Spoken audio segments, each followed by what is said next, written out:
Hello and welcome to Transforming Industries, the interview podcast focusing on industrial transformation, technology, and what M&A has to do with it. My guest today is David McGowan from Korn Ferry. We're seeing increasingly organisations asking us to help with entry-level recruitment and get involved in graduate recruitment and being there right from the start to get that future talent. And again, that is just as important, understanding straight away how to position a brand with the next generation of talent that comes through. Transforming Industries. Today, it's all about the people and skill perspective in industrial transformation. My guest to dive into this highly important topic is David McGowan from Korn Ferry. David is a managing consultant for industrial tech at Korn Ferry. He is highly experienced in helping industrials as well as IT companies to define their recruiting strategy, find the right people, and developing organizational capabilities. Together with David, we will take a look at the challenges of companies, and especially industrial companies, finding the right skills and resources to drive a digital transformation, that it takes much more than developing the right profiles to be successful, and we will learn what the latest recruiting trends in industrial tech are. I'm looking forward to a very interesting discussion, as the skill perspective is highly critical for the success of transformation initiatives and quite often also the starting point for M&A activities to accelerate digital transformation. Enough said. David, welcome to Transforming Industries. I'm very happy to have you here today. Lovely to be here. Appreciate the invitation. It's very exciting, a little bit nervous, but very exciting. Great. David, before we just dive into our conversation, especially on the people perspective of industrial transformation, maybe you can just share a few words about yourself, what you're doing, who you are, for the listeners. Yeah, certainly. So my name is David McGowan. I'm a managing consultant with Korn Ferry, and I've worked in recruitment, generally speaking in recruitment, for the last 15 years, maybe 16 now, I'm not really sure. So I've always worked in IT and technical recruitment, your very traditional areas of infrastructure, cloud, cyber, anything sort of across that technical piece. And then more recently, over the last 4 or 5 years, it's been with a focus on industrial technology and wherever those two worlds meet. I guess what's more broadly known as Industry 4.0. I sit within Korn Ferry, within the part of the business which is our talent acquisition and professional search. And as far as recruitment is concerned, I've recruited globally. Focus more recently is across EMEA, but I've recruited globally throughout my recruitment career. Okay. Yeah, great. Maybe also for the listeners who are not that familiar with generally recruiting, maybe just say a little bit more about Korn Ferry, what you are generally doing, how you help clients in general. So before we dig deeper into industrial transformation and how you help there, just to give a little bit an overview of how you generally support your clients. Yeah, so a little bit more on Korn Ferry. So global international business. You're talking about a company which is around 11,000 employees, around 3 billion turnover, and probably more traditionally known for the work that it does with executive and board level hiring and strategic and advisory work within organisations. I would guess that potentially the brand is stronger or better known in the US, but certainly competes extensively across EMEA and APAC. And again, historically, probably more aligned with some of the larger multinational businesses globally within, and that's not particularly sector specific. It's quite agnostic from that point of view. The part of the business that I work in is within the professional search.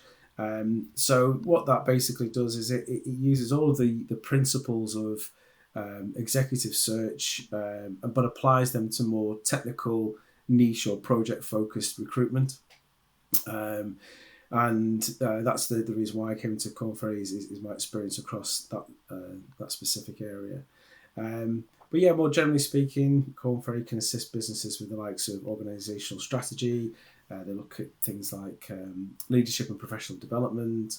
They look at payment and reward and helping businesses to understand and navigate challenges with that. So holistically, you would say they are a consultancy, a management consultancy firm that really focus on human capital. So if I understand right, like what you're doing, and I think that like in the past, I knew Korn Ferry, basically what you said from the executive search, but actually what you, especially with regard to industrial transformation, can do, help companies with so-called capability building, right? So you're also able to help them building up teams for that companies would need for transforming their business or building up digital services. So you help building up entire teams, right? Which is I think very important part of industrial transformation, because I think a lot of like transformation programs actually are blocked that by companies don't get the resources required. So actually you have a broader scope in that perspective than just hiring top level people for leading companies or for leading functions and so on. Absolutely, yeah. I think one of the positions or one of the ways in which Korn Ferry quite uniquely placed for this is, I suppose more typically speaking, an organisation looking to go through a digital transformation may engage with a McKinsey or Bain or business like that from a management consultancy perspective. And that will be very much focused on structure and organisation and how it functions and what have you. The different way in which Korn Ferry can approach this is again, it comes back to the human capital and the talent that actually exists within the business and in the marketplace. So if we were looking at digital transformation, for example, in an ideal world or an ideal scenario would be a company could engage with Korn Ferry ahead of making the decision to go through digital transformation. So the groundwork may have been placed, a decision has been made to either automate processes or digitalize processes, or there may be a recognition that in order to remain competitive in the market, they perhaps need to align across multiple different regions a more cohesive way of working, and that may involve digital transformation. But where Korn Ferry would come into this would be at the point at which the companies maybe decided to go ahead with this or undergoing that decision process. We're able to advise from that stage with a lot of impact. So if you look at where we might get involved, so you could, or what we're able to do is to look at how you might structure a digital organisation. Definitely wouldn't be the first, and I won't be the last to quote the phrase "culture eats strategy for breakfast." And the idea that if you don't get the culture within the business right, then everything else is not necessarily doomed, but there's going to be challenges, and there can be a lot of investment without the output and reward. So, in an ideal world where a company would engage with Korn Ferry would be to begin to make those and look at those insights into what currently exists. So what is the current status? What is the understanding and appetite of what a digital move might be? And that does need to start at the top. So ways in which we would get involved would be, how do you structure that digital organisation? What's the current understanding and capability of the leadership team that's in place, and how can we bridge any gaps within that? Can we offer the board and senior level coaching to help them through such a process? Increase competency, upskill. As we go further down the line, do you need to then look at compensation and reward within the business and how that's reflected in a new approach or new external hires or that succession planning? Learning journeys for future leadership. But ultimately, what it comes back to is, if we're going to assess the culture and make sure that there's a fertile ground for digital transformation to take place, then surely that begins with the people. One of the things which Korn Ferry does for its businesses is assessments. So whether that's assessing new talent coming into the company and the various different attributes and capabilities that they have, and whether that fits with what's required, both from the technical skill and the culture, and then also internally as well. So what we can offer is the insights as to, do you already have the talent available?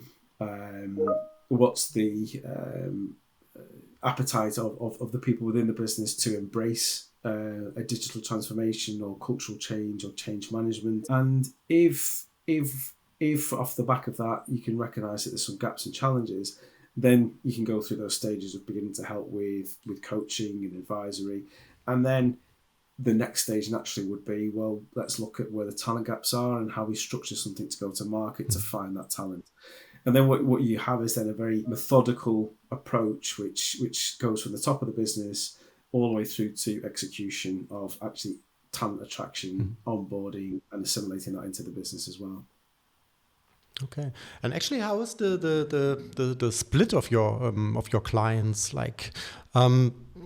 Well, you said already, like you're working a little bit on the interface of IT and OT.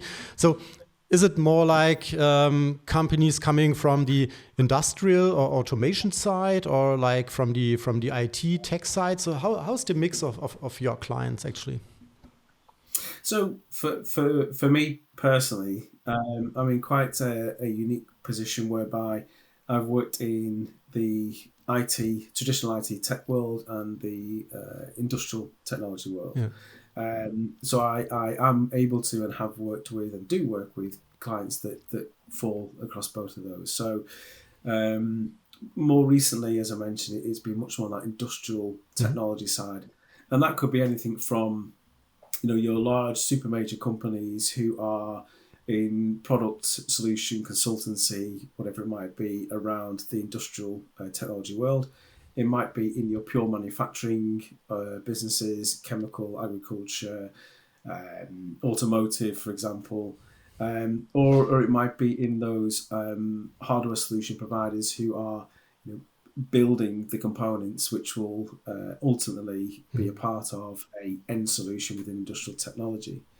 But what ties all of those businesses together, at least in my world anyway, is the fact that there is a very definite theme of wanting to improve through more digital capability. So to automate processes, to identify and use data properly. And that comes all the way from the bottom of the technology stack where the two worlds of IT and OT join, and how that effectively works, right the way through to cloud services and scaling around where that data goes, and how that data then helps businesses to improve. And obviously all that is part of a digital transformation process or automation process. And I mean, what is your experience, is especially like with industrials?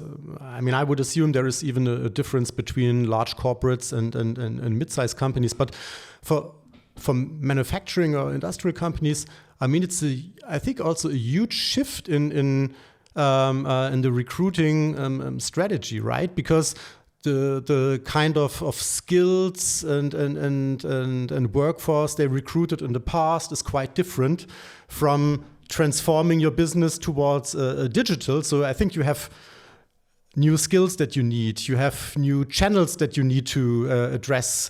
And I would assume like manufacturing, not in every mind of young people that you're trying to attract with digitization, you have the right positioning in the recruiting market actually to be able to acquire this talent and the skills needed. So how can you, or what is your experience on that? How prepared are companies for that, and how do you help them? It's really interesting for me. One of the most interesting parts of the work that I do is having the privilege to be able to advise businesses who are in that situation. So just looking at it from my side, I'm in a fortunate position whereby I mentioned that Korn Ferry are hugely data rich. So the number of touch points we've had with businesses through assessments and engagements and understanding what the market looks for within a digital or technical hire, we can make comparisons and then blueprints between organisations that have already been successful in this, or adjacent markets, businesses that are just known for being quite on the front foot or digitally native and have had success in that area. So from that point of view, there's data and experience that I can draw upon to help advise and take companies through that. But as you rightly say, there is a kind of shift in, particularly in the industrial world, around the expectation of what type of profile they need to hire, and the pressure of that can come from many different places, upstream or downstream or whatever process they're in. The pressure may come from the marketplace, from the customers that they work with, who suddenly demand more in terms of solution provision or quality and efficiency and turnaround, and then that all sort of bleeds back into the manufacturing process right at the start of it. So what I found with the clients that I work with is there's this sort of shift in mentality of ultimately the candidate pool is quite shallow, and that goes across regions. We see similar themes in both Europe, EMEA, and then over in the US as well. It's about being able to also then attract talent from outside of the usual hunting grounds. So that might be, as I mentioned, in industries which have been known to have already been successful in applying digital technology or digital solutions, or it might be completely outside of it, going right into the IT world and attracting talent from there. So where are the challenges in that? So again, as you alluded to, just from a knowledge piece and awareness and branding, I've worked with organisations before who are doing the most innovative things. It's really exciting shifts and paradigm shifts in terms of their technology capabilities, building of innovation centres, integration of external customers coming into processes, and much more solution-driven, innovative solutions.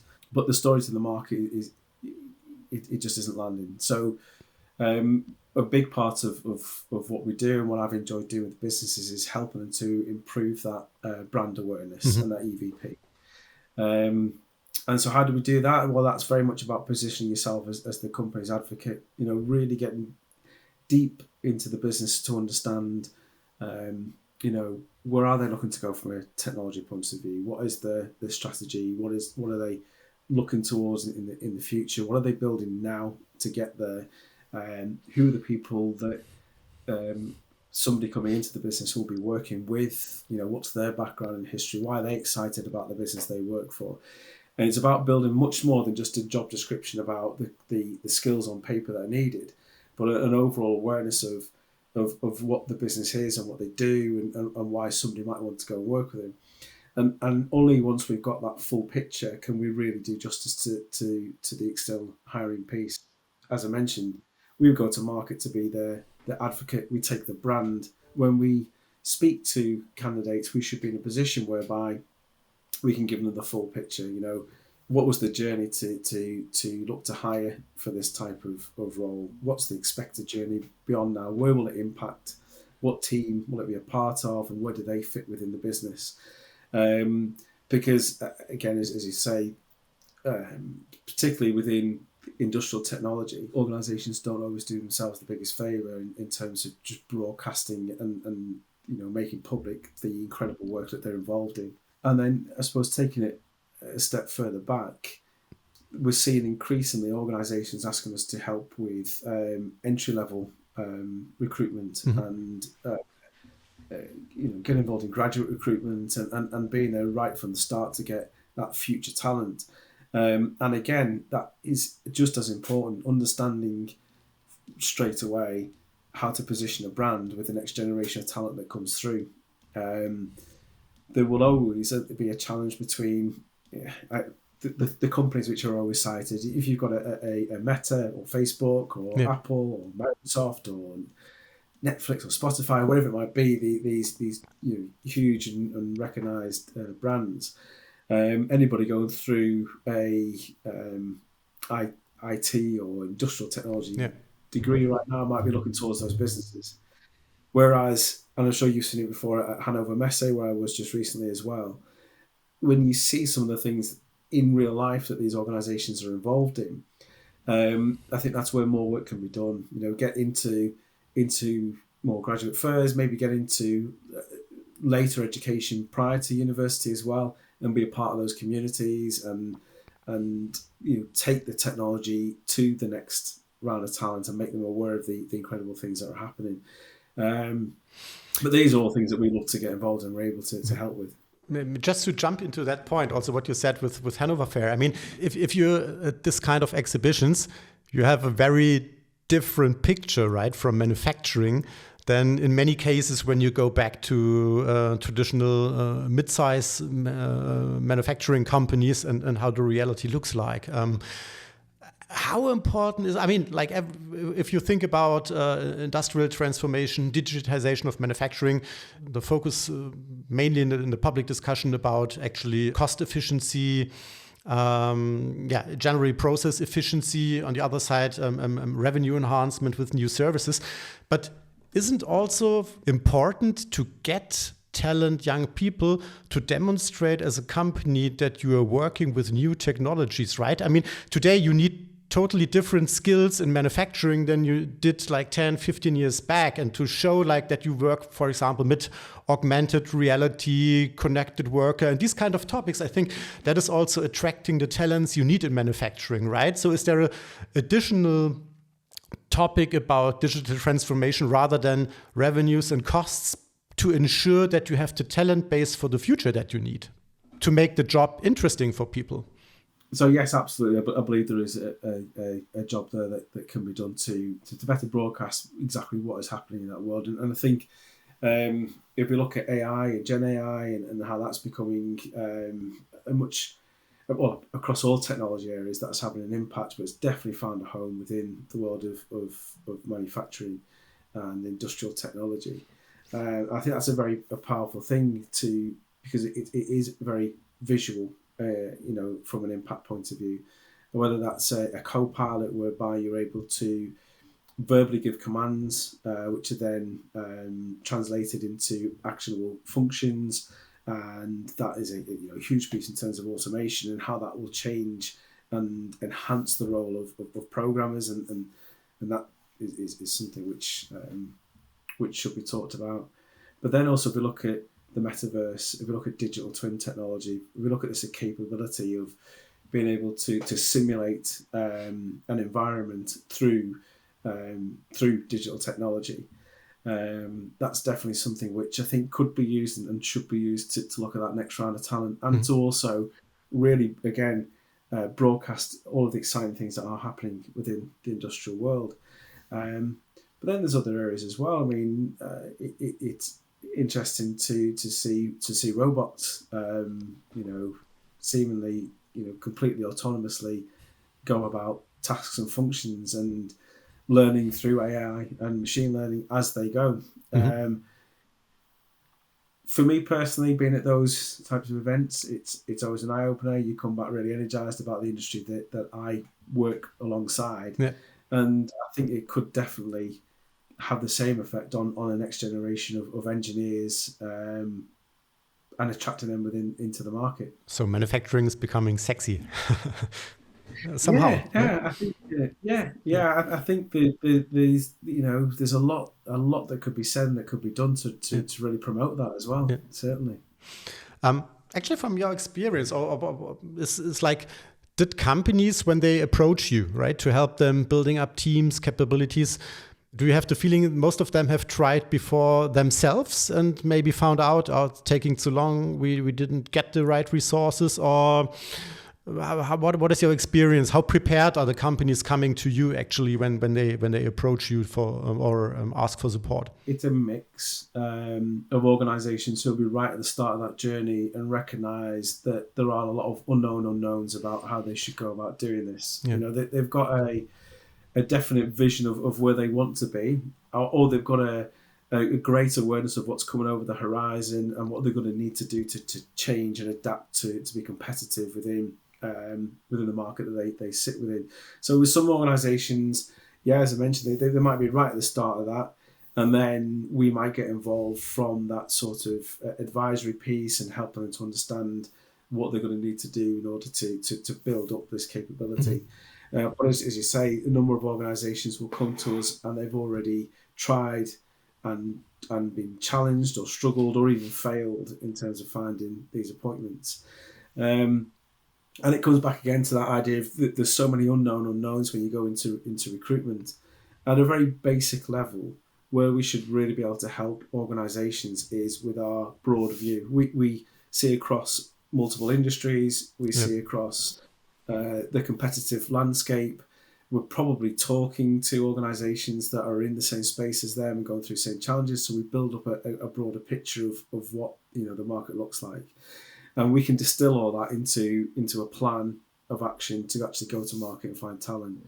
And then on the other side of it, they may have been inundated with interested profiles, but have failed to come to a definitive decision on who they should hire, either because once they've got into a process, they realise that it is challenging to actually decide on what you really need, and you can have an embarrassment of riches in terms of making that decision.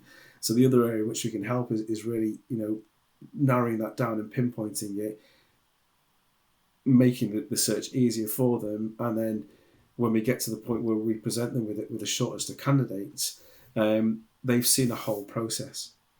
And what I mean by that is they haven't just had sort of a CV arrive in an inbox based on an advert. Yeah. What's happened is we've actively pursued, we've given the candidate the story of what the business is looking to do.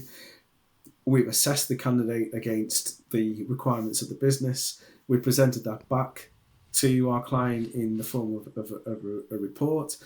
And so they begin to really build up a picture of the candidate and the market that they're looking to recruit within before they've even spoken to somebody themselves.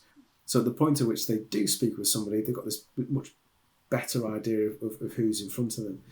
And then it doesn't sort of stop there. Then perhaps as important, if not more important, is taking the candidate through the process with the client. So you get involved in briefing and debriefing on both sides. You become that mediator which can, deliver news which might be more difficult to do if it's one-to-one between the candidate and the client, and we can work them through it.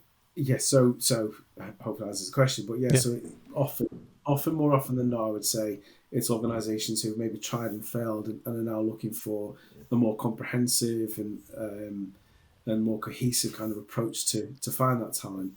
But yeah, occasionally it will be right at the start of that journey, and we're going to help them to get through it.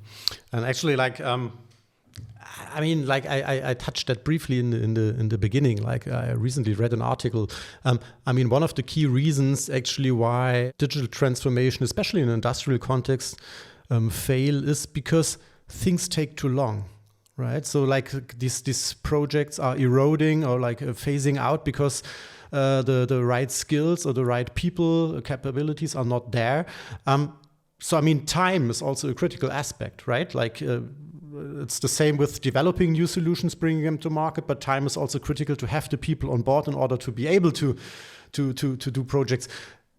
Do you have a feeling or an idea saying working with external experts shortens a typical recruitment process from profile development until hiring by X% compared to companies, especially unexperienced companies, are doing that on their own? Or yes, it does. That time to hire can be greatly reduced because of the fact that from the outset we all agree, targets and milestones and dates in which things will happen. It's I suppose it comes down to having a focus. If all parties together have agreed on a timeline, you can work towards that.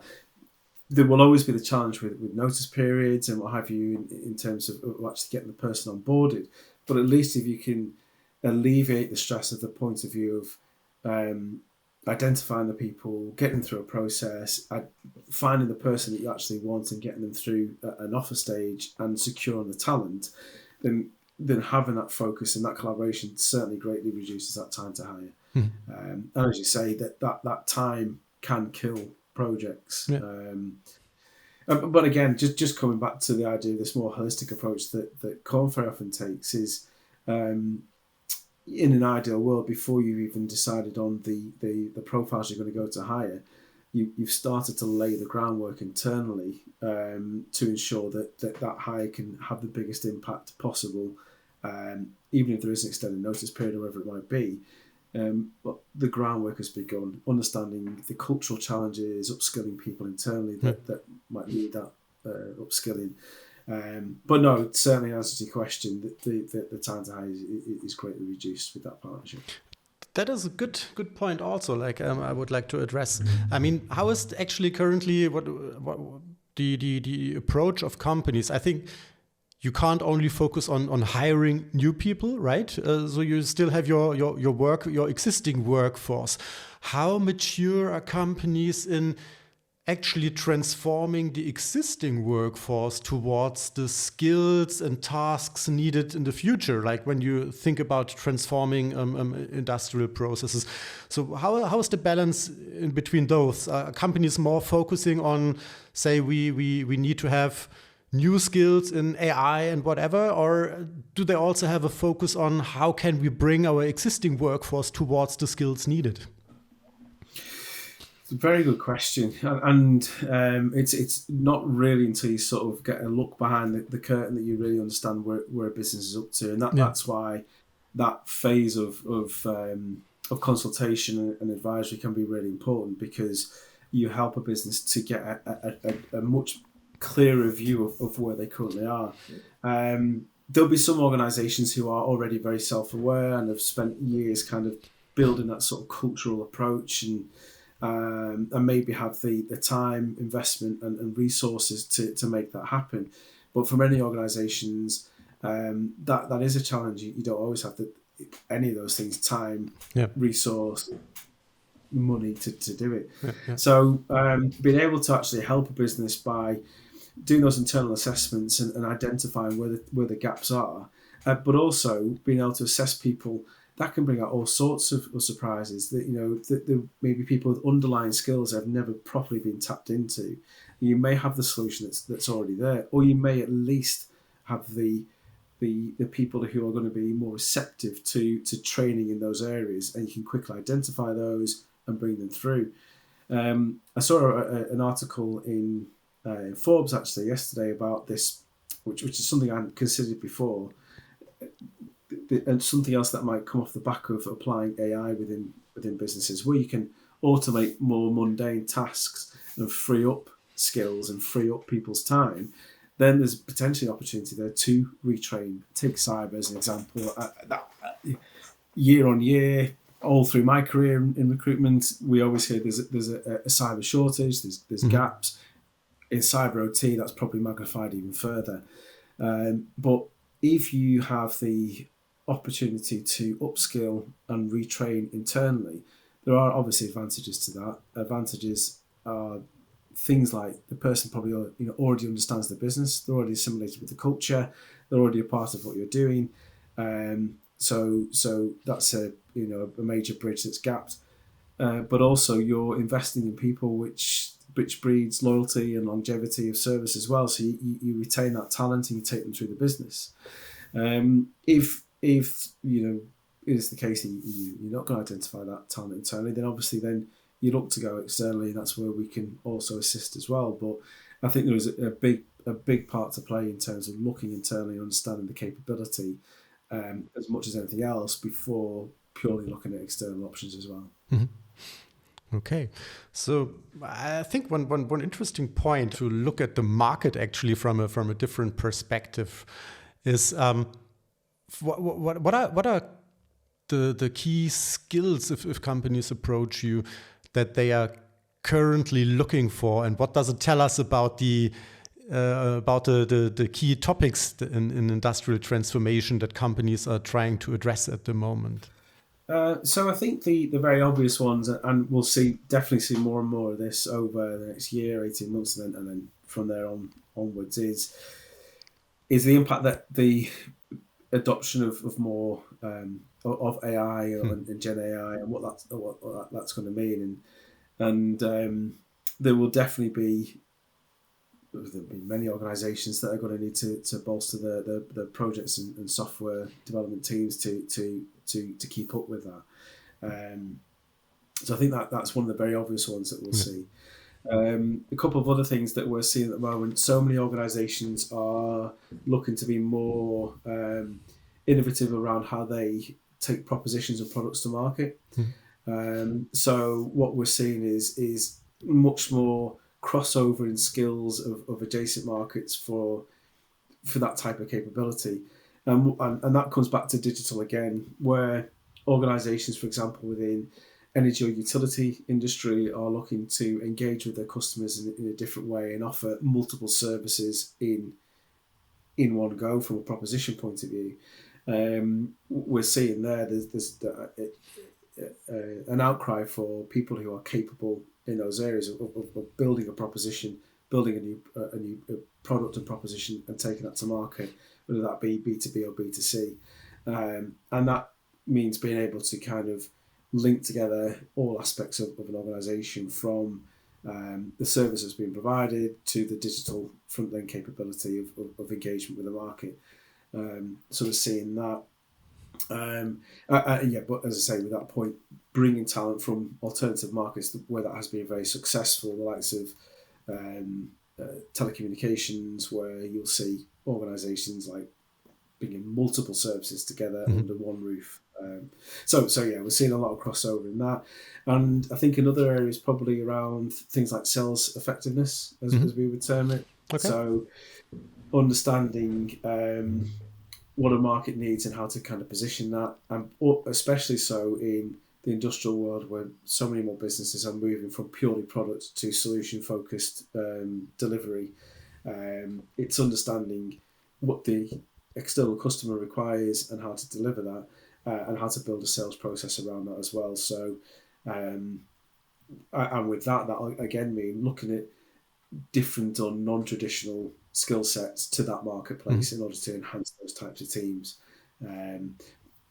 Again, without over-egging that fact, that still comes back to, once you do identify that talent, you've got to ensure that you're ready to embrace it as well. So, and that's where we can help with both sides. Okay. I mean, that's interesting if you touch that. So you really see that there is an increase also in demand for recruiting salespeople that are able actually to sell solutions or digital business, because I mean it's quite different, right, from traditional business. And this is also what we see in terms of M&A, that many acquisitions, I wouldn't say fail, but struggle, because it's one thing to acquire a company and in theory to integrate the digital portfolio to hardware, but it's totally different in commercializing and selling this business from the traditional businesses. And this is something I see many industrials still fail or haven't even the emphasis on to focus on that issue, right? Because at the end, this creates the success. So. Absolutely. So many of the organizations, even look at the technical profiles, or what would be, I suppose, in the IT world, more traditionally known as your pre-sales engineers, who are these commercially technical or commercially capable technical people who will engage with so many different stakeholders in the clients that they work with.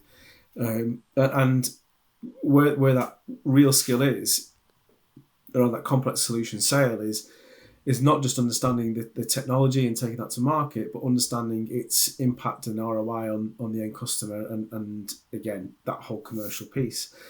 And when you've got a market which is transforming towards being more solution or having more solutions capability, then there's twofold to that. There's the retraining internally of people to help them to understand what a solution or complex solution sale will look like, whether that's pure sales or technical pre-sales engagement.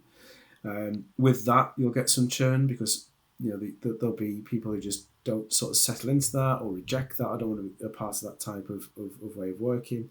But ultimately, you are going to have to bolster that workforce with external skills as well. So again, it comes back to really understanding what the customer's drivers are, what their needs are, what their challenges are, and then translating that into, well, this is the type of skill you need for the marketplace. I actually had a very interesting conversation just recently with somebody, we were talking about that particular challenge, and I must say one thing where Korn Ferry in particular could be very impactful with this is around the assessments, because we build the assessment profiles or the success profiles with the client, so they get to have an input on what do we need for this role, how do we judge people against it. And if you take an organisation like start with the obvious major organisations like your Siemens or Schneider or whoever it might be, who are having this much more solution focus in terms of what they do. Their typical profile in the past might have been heavily focused on technical data, embedded engineering capabilities, really niche, deep technical capability. And the afterthought might be the commercial or strategic capability to take a solution to market or engage with customers. And where that sliding scale is perhaps changing now is less weighted towards the technical hands-on capability and more towards the ability to go to market and take a solution there. And what you'll find with these successful candidates is they know how to build the team internally to make that sale successful. So understanding what the market needs, understanding what the customer needs, and then going internally and finding the subject matter experts that will help to build that complex solution deal. And that's certainly something I've seen over the last 2.5 years and 3 years. It doesn't seem to be going away, that need to find that type of person. Okay.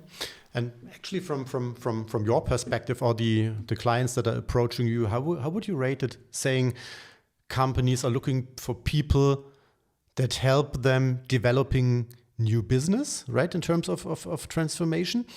What you mentioned, like in terms of commercializing, like selling, or in terms of developing these solutions, versus looking for people for internal processes like manufacturing, digitization, this kind of work. So like how would you rate that at the moment, saying it's more towards the external propositions for the market or digitization of internal processes? It's a good question, Terry. And ultimately, it entirely depends on where the company sits within within that value chain. Yeah. So if we were purely looking at the solution providers and those who are building the products to go to market, then arguably you might see that there's a bigger focus right now on solution capable individuals who can help from a business and commercial point of view, from positioning, and whether that's specifically directly to market or building out the ecosystem and understanding how to manage the channel partners that might be delivering. So within provision of hardware or product or solution, that's it's definitely key. But further down the value chain or at the start, because of those external pressures that are coming from customers to be more to work faster, more efficiently, with high levels of quality and output, then the focus is much more likely to be on the internal process and how do we translate and how do we implement a change management process which reflects what our customers need and what the external market needs. So we in a position we get to see the broader market, so it is different requirements with different stages within that value chain, I would say. Okay. And we touched it already briefly, like if you look at, I think, Germany, but also Europe in a broader sense, and also the US, the skills that are actually needed are very rare, right? So we have a skill shortage, especially with the required IT skills. And I think that's valid for most of the markets, right? Like, would you agree? So, yes. So, like the let's say the Western markets, like Europe and the US, right? They are in pretty similar situations to companies there, or? Yeah, I would say so. I think, and if we take the industrial world as where I'm more focused at the moment as a start point, then certainly across both the challenges are very similar. I think we can't ignore as well that yes, there's a shallow pool of candidates and there's a lot of competition between organisations who all in their own slightly different ways are maybe looking to do similar kinds of things. So there's that challenge, supply demand. There's also the obvious socio-economic pressures as well, which different regions have seen and continue to see, which does have an impact. People become more conservative in their approach, less likely to make a move or take that risk and that chance, and that's something which we also have to then factor into any challenges that we engage with our clients on. And do you see a change in the strategy of companies in terms of their recruiting for the required skills?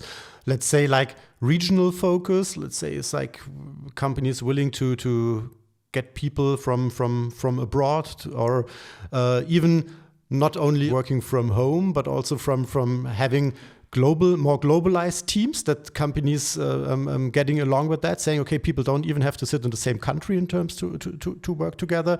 Or I think you briefly mentioned that when we did our pre-session, in terms of using new technologies or different technologies in order to improve the fit of people for a specific job. I mean, companies somehow have to deal with it, right? So what is your experience on those activities in companies? So I think there's a few things that definitely come into play here. I think as a labour force, as a workforce, we have, through everything that happened back in 2020 and since then, become much more comfortable with the idea that employees can be home based or hybrid, and that that has its positive and negative impacts. From a positive point of view, it really opened up the market and capability for people, for organisations to embrace talent in different regions. But then they also become slightly decentralised as well. So there's a couple of things of that. One is potentially you broaden the opportunity to hire, because you have the infrastructure in place where you can onboard people, assimilate them, and have them part of a team which is effective, and they could be technically based anywhere in the world. But one of the challenges with that can be ensuring that you keep some sort of identity across the business. Having that strong vein of, this is our culture, these are our values, these are our mission statement, whatever it might be. So one of the areas where working with an external recruiter like ourselves helps is to help to replicate a blueprint. So if you're looking to scale up and go into different regions, there's skills that are required that are sort of non-negotiable, that might be needed for particular projects that you're working on. But what's equally important is ensuring that from a cultural part of it and aligning with the business models, business values, that's as effective as well. And where we can provide insights and help with that is taking that vision that they want to scale across different regions and helping it to be, again, much more coherent. So that, again, like anything, challenges and rewards with that. I'd probably say often the rewards outweigh it, because you get to cast the net further in terms of finding talent and talent availability. But yeah, coming to where technology can really have an impact on this, and this is again as a result of conversations I've been having about this new technology around AI and Gen AI and co-pilots and metaverse and what that means. Often one of the things which can inhibit hire is just being able to communicate in the same language, like literally English to German, German to Spanish, whatever it might be. But if you can then suddenly have a program in place which can take care of that for you, can do that translation piece, then suddenly you lower the boundaries to hire, the barriers to hire, you break down boundaries. You can have a team in Asia that can work closely with a team in Germany, and if the language was an issue previously, the ability of AI can eliminate that. So you can then begin to look at building these really technically focused teams or technically intense teams. You can go to market, and this is where we help with things like market mapping and understanding where pools of talent lie. You can go and understand, which regions are stronger from a talent point of view, and how can we focus our search there, maybe build satellite teams or maybe build centres of excellence in certain locations, and suddenly this maybe language or time barriers decreased by the fact that you can automate and bring AI into it as well. I think that's a really exciting evolution in terms of hiring talent, especially technical talent. Okay, great. So finally, noch some question and comment from my side. I mean, we already addressed the topic that speed is highly relevant, right, in this process, especially when we talk about developing solutions, developing digital solutions, bringing those to market, because you have competition from different angles, right? Like from traditional manufacturing, you have software companies entering the space and so on. So actually, often then we come into situations like that companies come to the point saying it's difficult for us to build up at least at a larger scale organically. So thinking about acquiring companies. My experience from that is that companies that have already started organically, let's say like at least with some initial solutions, with understanding what their customers would require around the core products in terms of solutions, are more successful in acquiring something than saying, okay, right now we are a manufacturing company. We need to expand our business towards digital, so we are looking for acquisitions. So I think starting organically, starting with at least some core propositions, understanding where to go, is really helpful for also successful acquiring.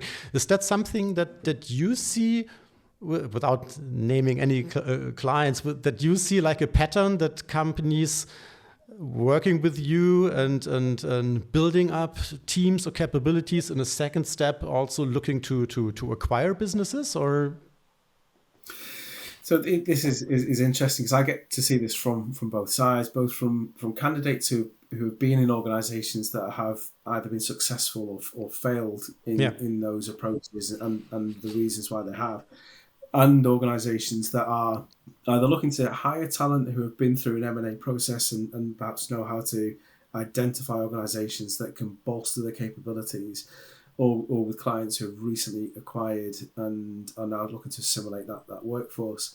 So if I start with the candidate side of things, I think what's really interesting with a lot of candidates I get to speak to is they will often cite the importance of running pilot schemes of some sort ahead of going into a different market or different type of solution. Basically, right from a product development point of view, engaging with the market, getting your customers involved in the new product, in the NPI process, and getting their input. And then by the success or failure of that, judging, is that a route that we go down? Do we go down more digital capabilities? And then, as you say, then the question becomes, well, do we acquire a business to help us with that, or do we at least acquire the IP of an organisation that's been successful in this? But ultimately, from what we see, it's probably more successful where something more organic or deliberate has happened first to test that. Mm-hmm. And then from the other side of it, and I personally have worked with organisations who have acquired organisations to bridge gaps. Mm-hmm. That could be around really niche areas. It could be around cyber or data engineering or data scientist teams, and just a sudden recognition that we're going to need to address something, and it's going to take us a long time to build a team that could do that. So going down that route. So they may be post-acquisition, and what they're now having to do is help that business to properly assimilate. An example of where we could go into that, the acquiring business may have headcount, and the approach to market to finding talent needs to align with the internal resources of the parent company they've been brought into. So that's somewhere where we would help all of those processes align, become a part of it, embed ourselves, and help them to find talent to continue to build it. But then again, as I mentioned earlier, because of the different capabilities that Korn Ferry has in different touch points, there's other areas where we can help. So looking at internal assessments and looking at ways to, again, just ensure that it does work when that business is acquired.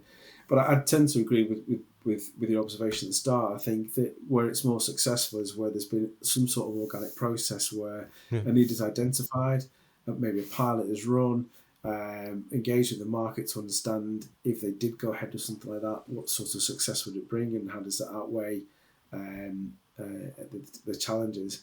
And that definitely tends to be more successful. And then the sooner that business is aligned from a cultural perspective, the more likely it is to be a successful part of the future growth of the company it's been acquired into. Yeah, and I mean, what I experience with having built up an internal team upfront. I mean, the companies tend to be more successful if they actually more frequently acquire companies, right? So like acquiring smaller companies, but not only one time, but continuously.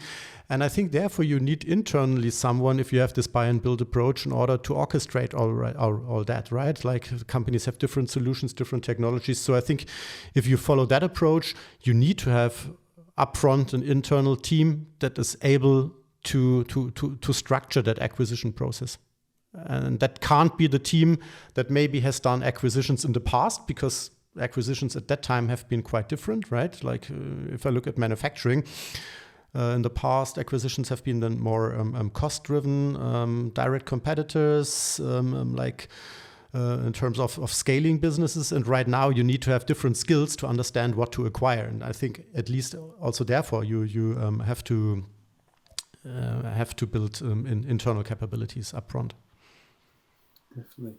And I mean, if you don't mind me asking, turn the question on you. Sure. But when you see the themes from your side and what you do in terms of helping organisations through that M&A process, where are you starting to see a bigger focus in terms of what organisations are looking to acquire, or what that's kind of driven by for them? In which areas? Or what do you mean? Yeah, so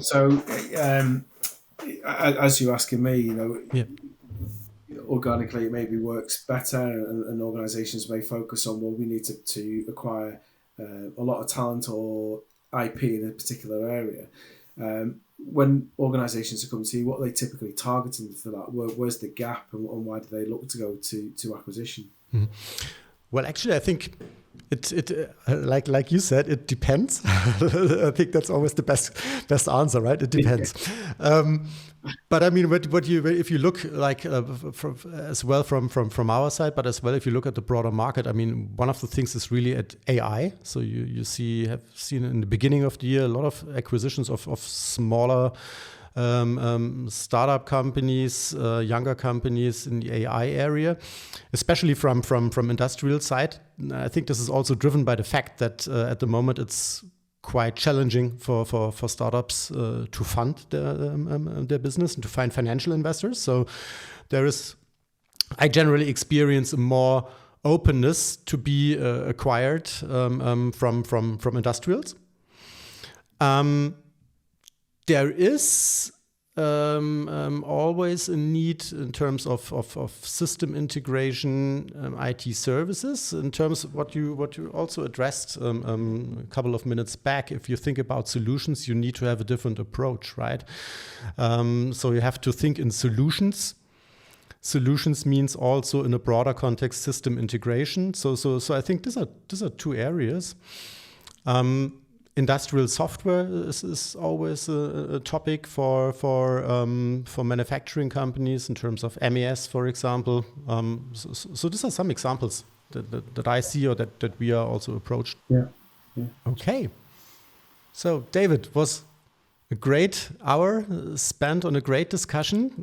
I think it demonstrated again the importance of people in that whole process. Because sometimes if you think about solutions, technologies are not forgotten, but are not that obvious in the public discussions.